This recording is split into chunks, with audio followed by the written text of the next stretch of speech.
Glory to you, O Lord.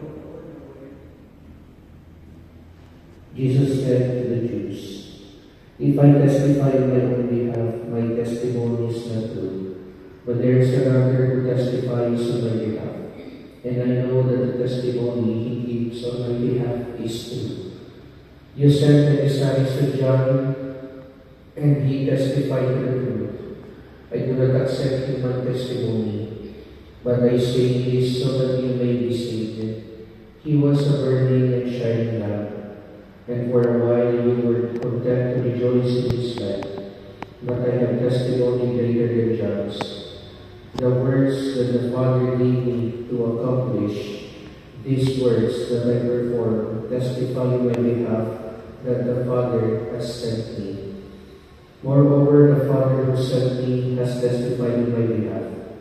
But you have never heard his voice nor seen his form, and you do not have his word remaining in you, because you do not believe in the one whom he has sent.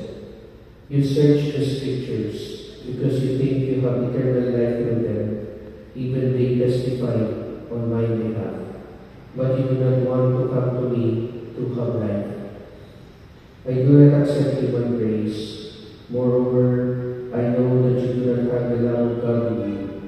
I came in the name of my Father, but you do not accept me.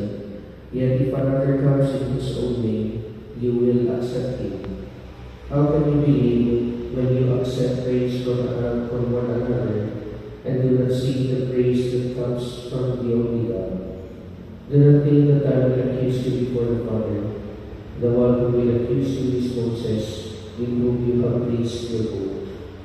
For if you have believed Moses, you will have believed me, because he wrote about me. But if you do not believe his writings, how will you believe my words?"